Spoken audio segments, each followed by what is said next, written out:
Hello everyone, मेरा नाम है आशुतोष पांडे और आज की इस वीडियो में मैं इस दुनिया के सबसे बड़े स्कैम के बारे में बात करना चाहूंगा जिसको बोलते हैं नीट स्कैम या बोल लो एनटीए स्कैम।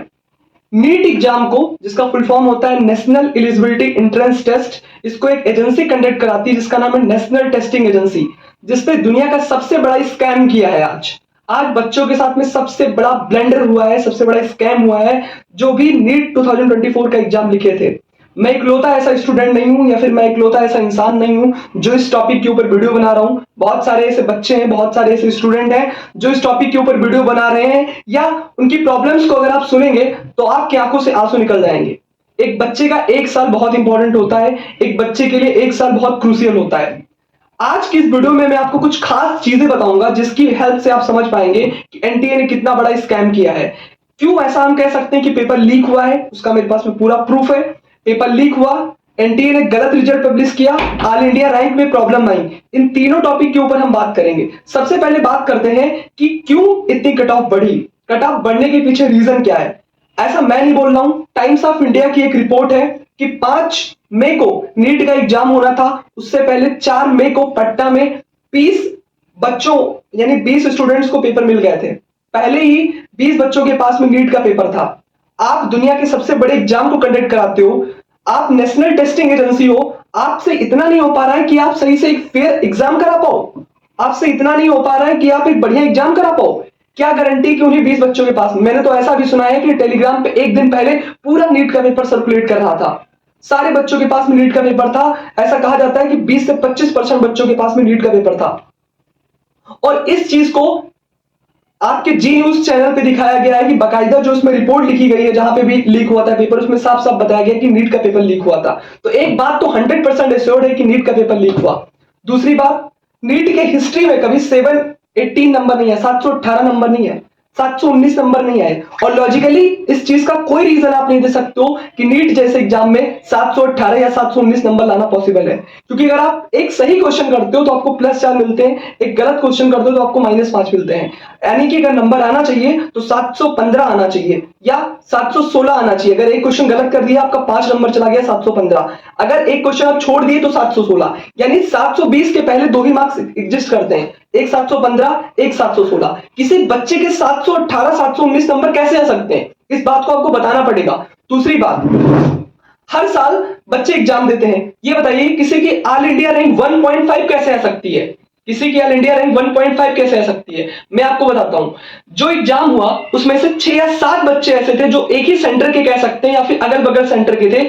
अभी कोई क्लेरिफिकेशन नहीं मिली, उन सब की AIR 1 है, यानी 720 आउट ऑफ 720 है। कैसा खेल है कि मतलब एक ही सेंटर के 7 बच्चे 720 720 आउट ऑफ 720 ले आए। और हर साल नीट में 2-3 लाख बच्चे बढ़ते हैं। लास्ट ईयर 20-22 लाख बढ़े थे, इस बार 26-27 लाख बच्चों ने एग्जाम दिया। तो अगर कट ऑफ बढ़नी चाहिए थी तो 10-15 नंबर बढ़नी चाहिए थी। ऐसा क्या चमत्कार हो गया कि 645 नंबर लाने वाला बच्चा भी आज सिक्योर नहीं है कि उसको गवर्नमेंट सीट मिलेगी। वो तो छोड़िए, जो बच्चा 720 आउट ऑफ 720 लेकर के आया है वो भी एम्स दिल्ली नहीं जा पाएगा। तो इतनी कट ऑफ बढ़ने का कारण क्या है। जो बच्चे 604 नंबर लेकर के आते थे, लास्ट ईयर जिनका 604 मार्क था, उनकी 22,000 या 20,000 रैंक थी। आज जिनका 604 नंबर, उनकी रैंक 78,000 है। जो बच्चे 673 नंबर लेकर के, उनकी 12,000 रैंक है, यानी 680 मार्क्स में 1000 बच्चे हैं। कैसे एग्जाम कंडक्ट कराते हो। बहुत लोग बोलते हैं एग्जाम पेपर इजी था, ऐसा बिल्कुल भी नहीं था। एग्जाम पेपर लास्ट ईयर से ठीक ठाक था, एग्जाम पेपर मॉडरेट था। फिजिक्स का अगर आप पेपर देखो तो मॉडरेट पेपर था, बहुत आसान पेपर नहीं था। जो लोग बोलते हैं आसान था, आसान बिल्कुल भी नहीं था, लास्ट ईयर जैसा ही था। तो अगर ऑल इंडिया रैंक 1 की बात करें, इस बार 67 बच्चे हैं। अगर मैं कह रहा हूं अगर कुछ भी होता तो 10 बच्चे आते हैं ना। किसी भी मैथ्स का यूज कर लो, किसी भी स्टैट्स का यूज कर लो, किसी भी लॉजिक का यूज कर लो। अगर बहुत कट ऑफ बढ़ती तो हर साल 2-3 लाख बढ़ते थे, तो 10-15 नंबर 10 नंबर बढ़ जाता, यानी 625 नंबर कट ऑफ जाती। आज 645 नंबर कट ऑफ है। क्या रीजन दोगे आप इसका, कौन सा क्लेरिफिकेशन दोगे आप इसका, कौन जिम्मेदार है इसके लिए। आप दुनिया का सबसे बड़ा एग्जाम कंडक्ट कराते हो और आप इसका रीजन नहीं देते हो। लाखों बच्चों के साथ में स्कैम हुआ है, कौन बोलेगा इस चीज को। आप नॉर्मलाइजेशन पे आंसर दे रहे हो कि हमने नॉर्मलाइजेशन लगाया, इस वजह से बच्चों के 718 719 नंबर आए। तो सर हम लोग क्या करें। यानी कि कोई बच्चा अगर आपके एग्जाम में 640 नंबर पाता है और आप नॉर्मलाइजेशन लगाकर मान लो 15 मिनट लेट हो गया तो 60 नंबर देकर के आप उसको 700 नंबर दे दोगे। कोई बच्चा 660 नंबर लेकर के आता है, आप नॉर्मलाइजेशन लगा के उसको 720 नंबर दे दोगे। तो सारे बच्चों के साथ में स्कैम हुआ कि नहीं हुआ। कितनी बड़ी स्कैम है ये, इसको आप कब कंसिडर करोगे? और आप ओपन रिप्लाई क्यों नहीं करते हो? आप सारे क्वेश्चन का आंसर क्यों नहीं करते हो? वैसे तो बहुत सारे लोग होते हैं जो कि बहुत वीडियो बनाते हैं, बहुत लोगों को अवेयर करते हैं। आज के दिन आप वीडियो बनाओ ना, आज के दिन आप उस स्टूडेंट के पेन को दिखाओ जो 604, 605, 615, 625, 630, 640, 645 नंबर लेकर के आने के बाद भी उसको एमबीबीएस गवर्नमेंट कॉलेज नहीं मिल रहा है। और सर मैं आपको बता रहा हूं अपने पर्सनल एक्सपीरियंस से कि 600 नंबर लाना बहुत कठिन होता है। It is very difficult to score 600 marks in NEET exam.